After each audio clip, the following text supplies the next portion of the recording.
Hoy vamos a platicar del martirio jesuita en Japón. Silencio de Martin Scorsese. Bienvenidos.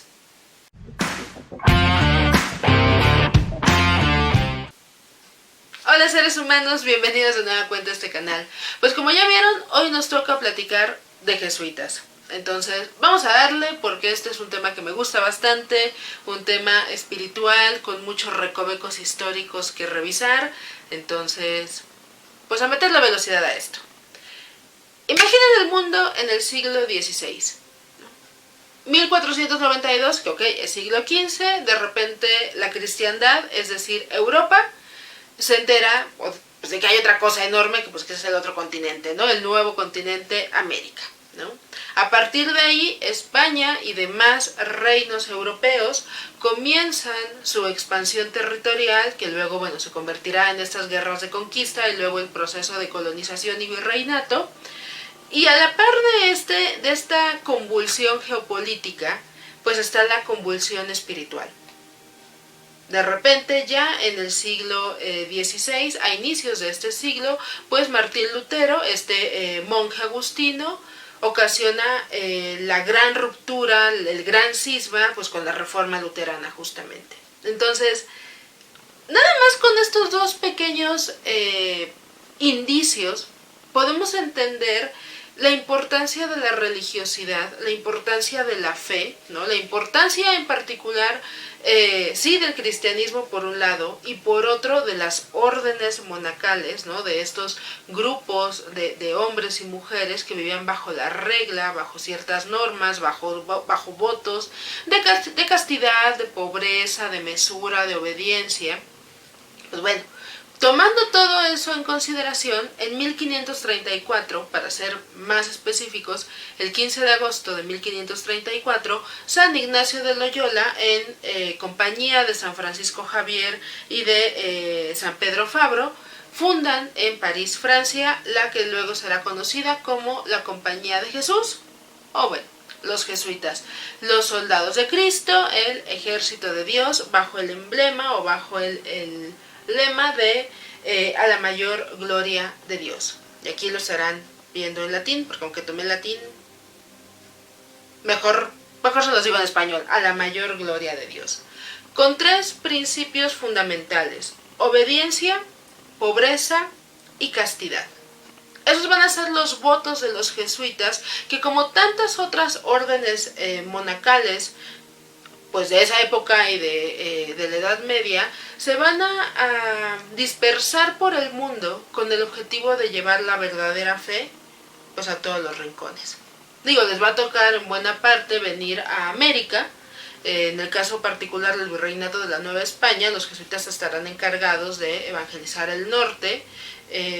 Ya luego se irán alivianando las reglas y la relación de los jesuitas con los indios y con la población, hasta que, bueno, ya en el siglo XVIII deciden expulsarlos de todos los territorios españoles, pero bueno, esa es otra historia, ¿no? Pensemos que los jesuitas, así como llegan al virreinato de la Nueva España, también tienen que abarcar estos reinos europeos y, bueno, acercarse a Oriente.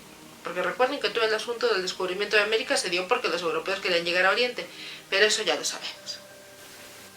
En esta lógica de evangelizar, de llevar la verdadera fe, piensen que la orden se funda en 1534 y en 1549 los jesuitas ya están en Japón, ¿no? Es el año en el que llegan, pues con todas estas intenciones de llevar su doctrina a estos pueblos orientales, a estos pueblos alejados, que aunque ya tienen una cultura, aunque ya tienen un sentido religioso, ¿no? Ya tienen formas de culto, pues a lo mejor no son cristianas, pero bueno, ya están, ¿no? Pero a los jesuitas eso no les importa. Los jesuitas quieren llevar la palabra de Cristo a donde se pueda y a donde se dejen. Y bueno, llegarán a Japón. La cosa, y alerta de spoiler aquí, es que los japoneses no son fáciles de convencer ni de cambiar de religión.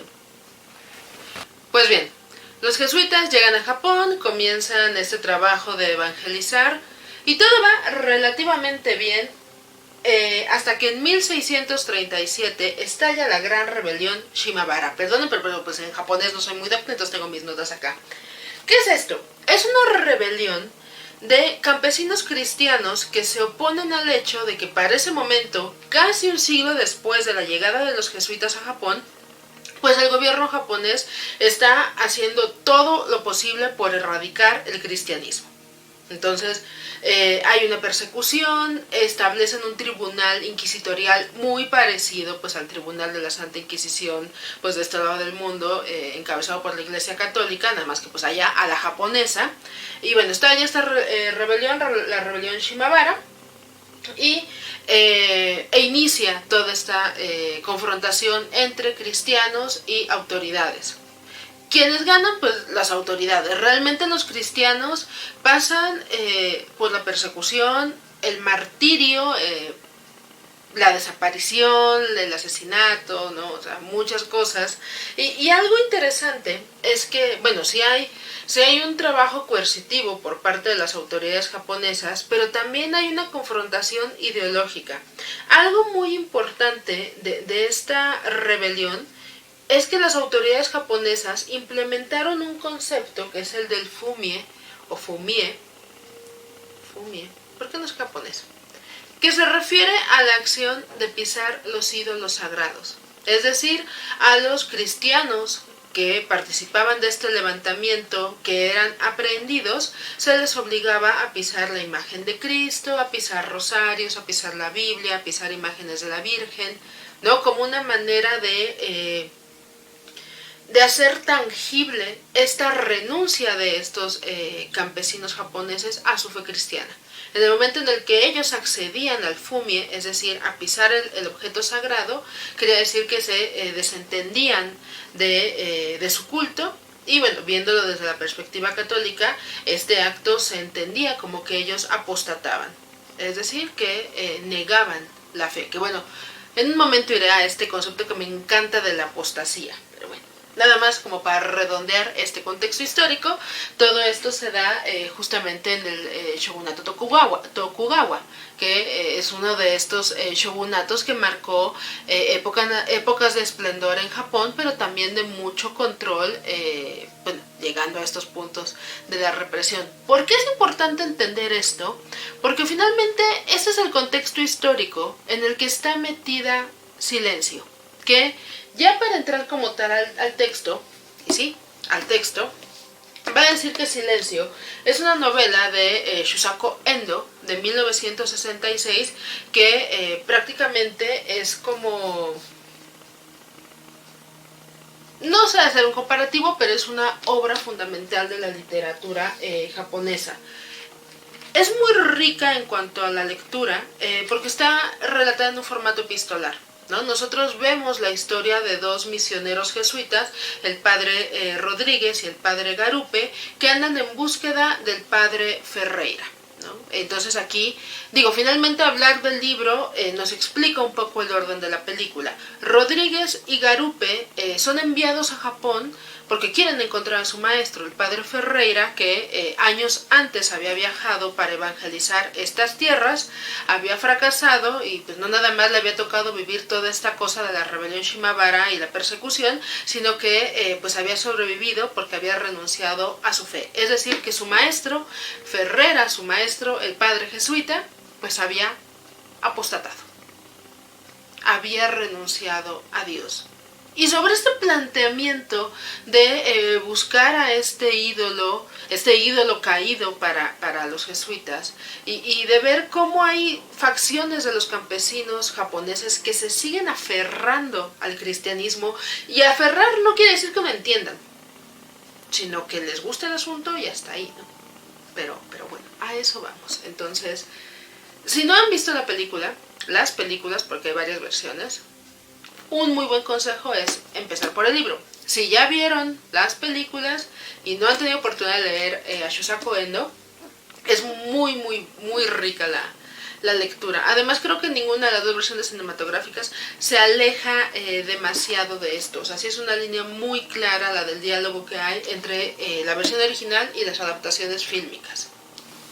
Tan solo 4 años después de la publicación de Silencio, se hizo la primera versión cinematográfica en Japón, ¿no? Fue dirigida por Masahiro Shinoda Y algo interesante y que es algo que hay que considerar cuando uno ve ambas versiones cinematográficas es que el propio Shusaku Endo participó en la realización del guión. O sea, él estuvo viendo cómo se trasladaba su novela al formato fílmico. Entonces, cuando uno ve la versión japonesa de este libro, puede notar que el dilema moral que tienen estos frailes, estos jesuitas en búsqueda de su maestro, no es un dilema moral tan grande, ni tan preocupante, ni tan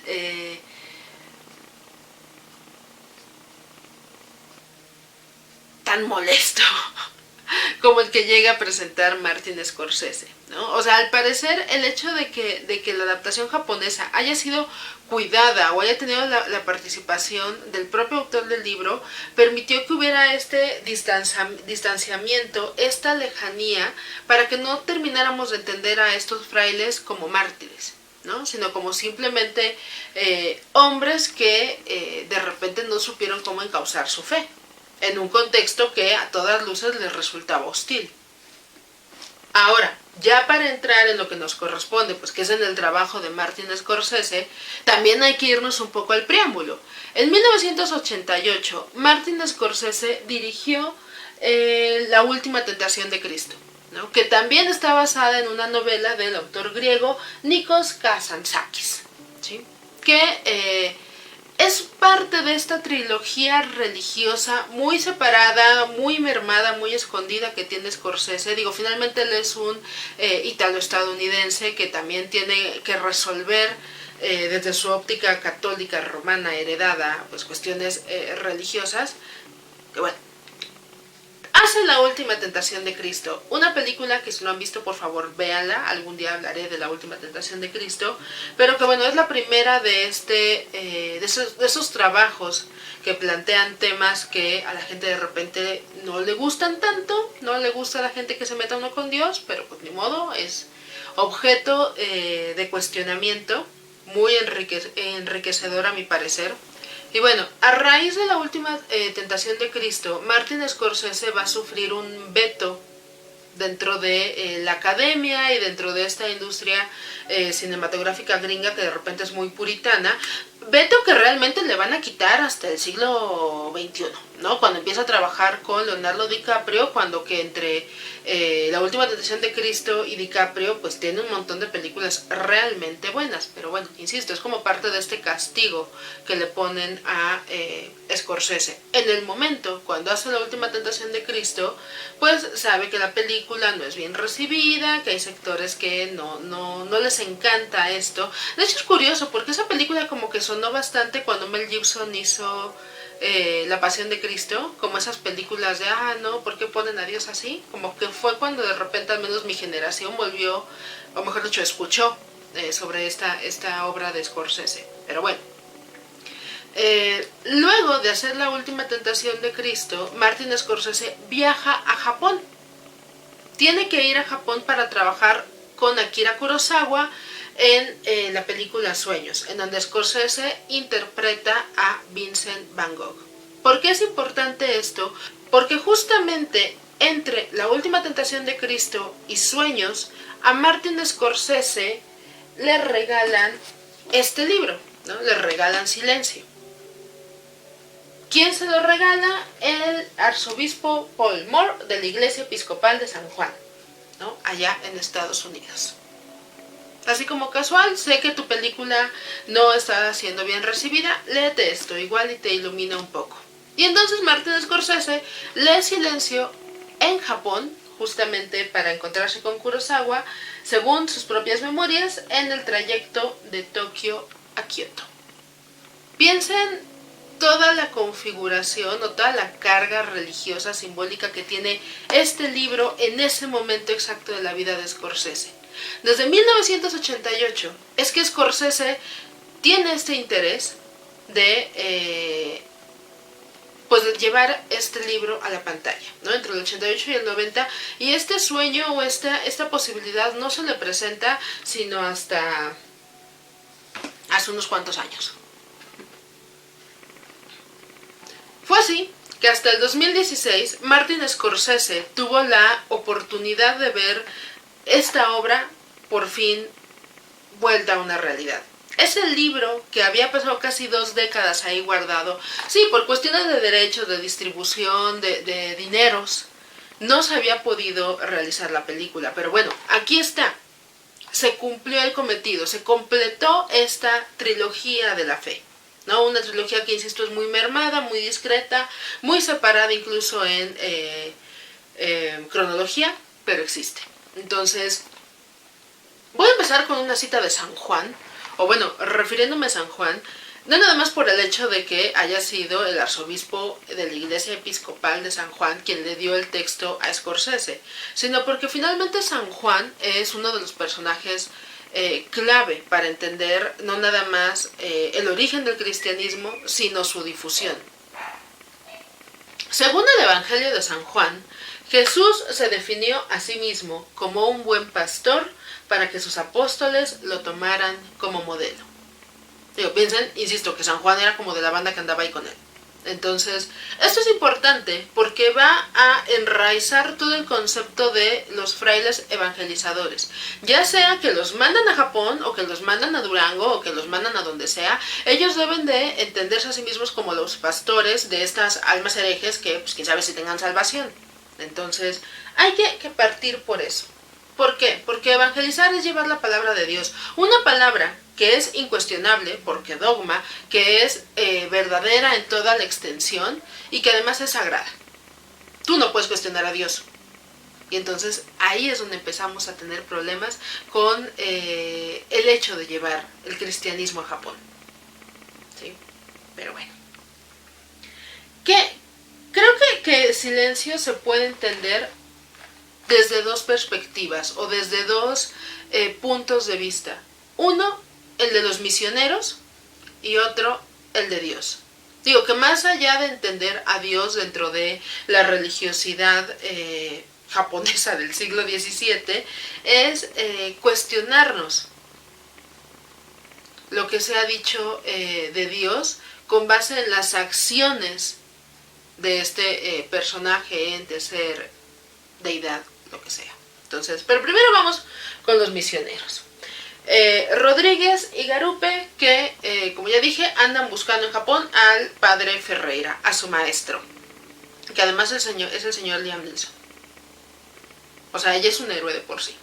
Pero bueno, en esta búsqueda, dentro de un territorio hostil, porque pues estamos justamente en el momento de la rebelión, se encuentran a un personaje, a un campesino, Kichihiro, que de repente nos recuerda un poco a la interpretación de Toshiro Mifune en Los 7 Samurai, ¿no? Este personaje que no es samurái pero que quiere andar ahí. Algo así es Kichihiro, digo, viendo desde la óptica nipona, como un campesino cristiano que a la vez no quiere ser cristiano, pero ahí anda en el mitote.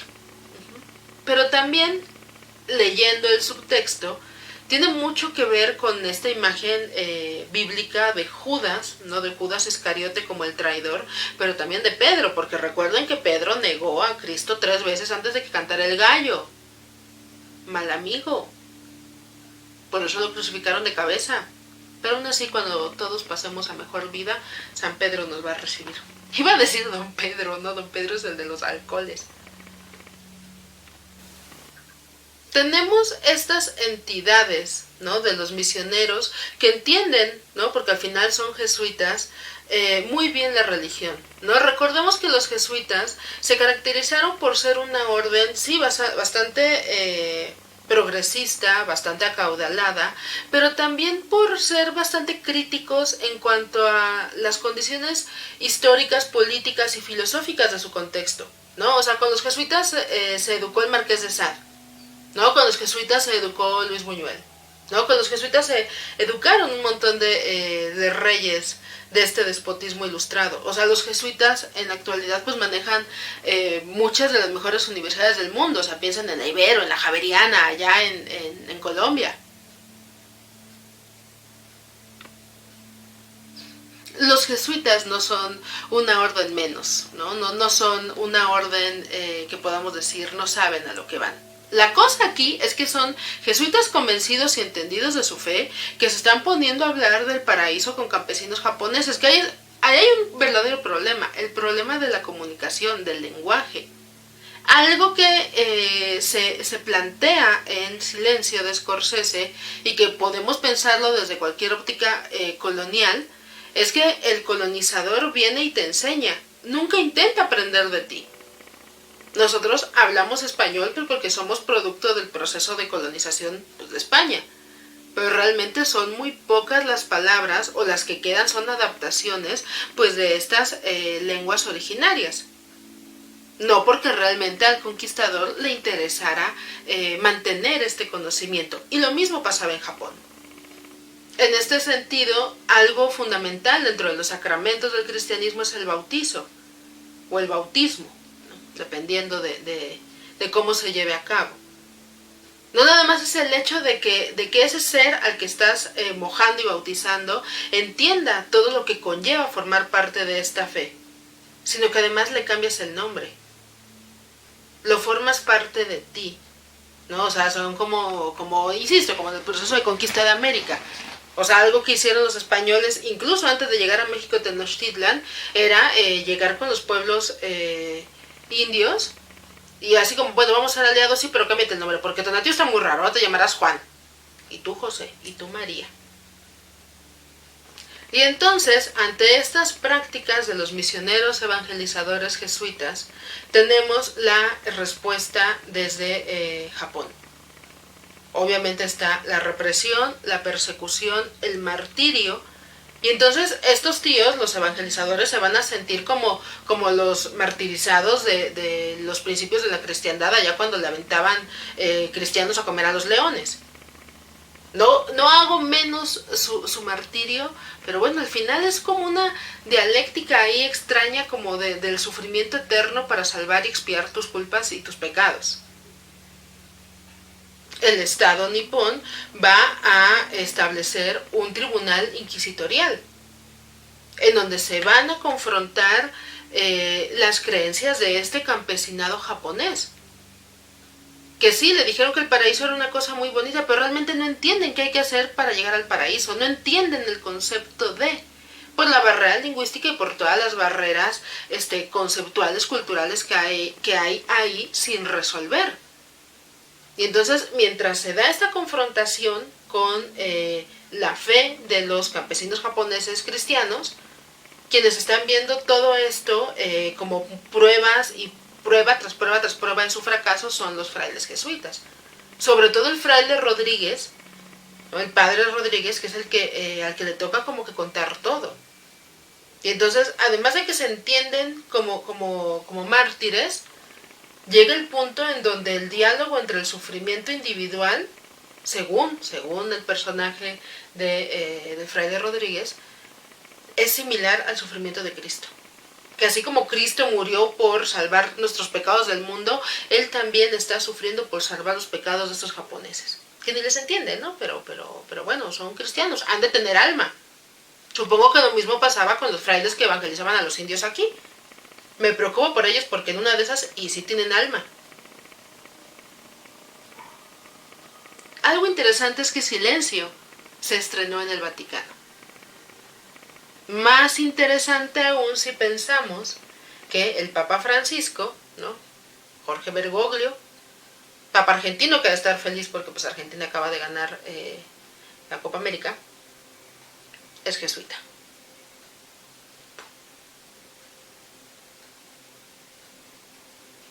Llegados a este punto, viene preguntarnos sobre Dios. Porque ese es un planteamiento que podemos leer en la obra de Shusaku Endo y que podemos ver sobre todo en la versión de Scorsese. Insisto, en la versión japonesa no es tan notorio. Pero pensemos que Dios aparentemente es pasivo. El silencio de Dios no provoca el mal, pero lo permite. Está viendo desde su potestad divina, celestial o donde sea que esté Dios, que estos japoneses campesinos, pobres, a lo mejor malentendidos de su fe, están sufriendo, y no hace nada. De ahí viene el nombre. Silencio. Porque ruegan y ruegan y ruegan y piden que Dios les hable, que Dios les ayude, que les diga que lo que están haciendo está bien. Y Dios no habla. Y creo que en este aspecto del título y de la no respuesta de Dios es donde Martin Scorsese hizo un gran atino dentro del diseño creativo de la película. ¿Por qué? Porque Silencio no tiene ningún tipo de música, no tiene ningún tipo de sonido fuera de. La banda sonora está totalmente compuesta por los sonidos de ambiente. El sonido de la vida, de la realidad, del miedo, de la persecución, de la fe, ese sonido que de repente se traduce a un silencio, es la carencia de Dios ante estas, obviamente desde la perspectiva de los misioneros, injusticias. Y entonces, sobre esta falta de respuesta de Dios, es donde se establece, yo creo que uno de los hilos más importantes de estas obras, ¿no? En general, obvio, del libro de Silencio, pero bueno, también en sus versiones cinematográficas.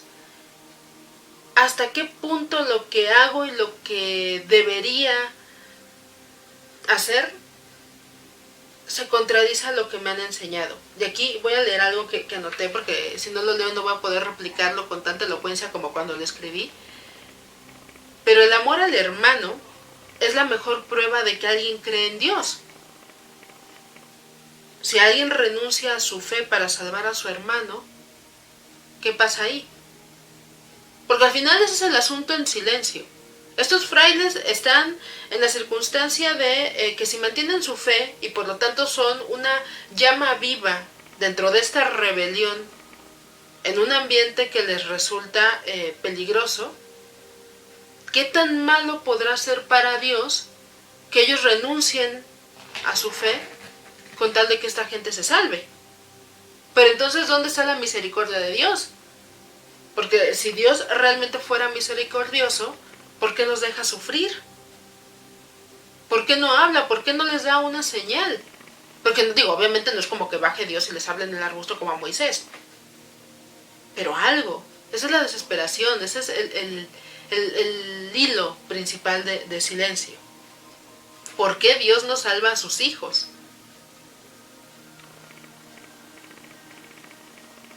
Aquellos que decidieron por la apostasía, ¿realmente merecen ser perdonados? O sea, fueron débiles, no aguantaron la prueba. Se bajaron de la cruz como aquel Cristo de la última tentación de Cristo que Scorsese ya había retratado años atrás. ¿El apóstata merece el perdón de Dios? No lo sé, hay muchas cosas en Silencio que me encantan. La verdad me da mucha ilusión hablar de Silencio. Scorsese vive en mi corazón y esta película vive sin pagar renta también ahí. Entonces, espero que les haya gustado. Los enlaces para ver las películas y si encuentro el libro van a estar por acá abajo en la caja de descripción. No tengo nada más que decir. Gracias por llegar hasta este punto. Hoy se lo diré. Suscríbanse, comenten, todas las cosas que se dicen. Y pues, eso es todo. Ya lo saben, vean mucho cine y sean malvados. Chao.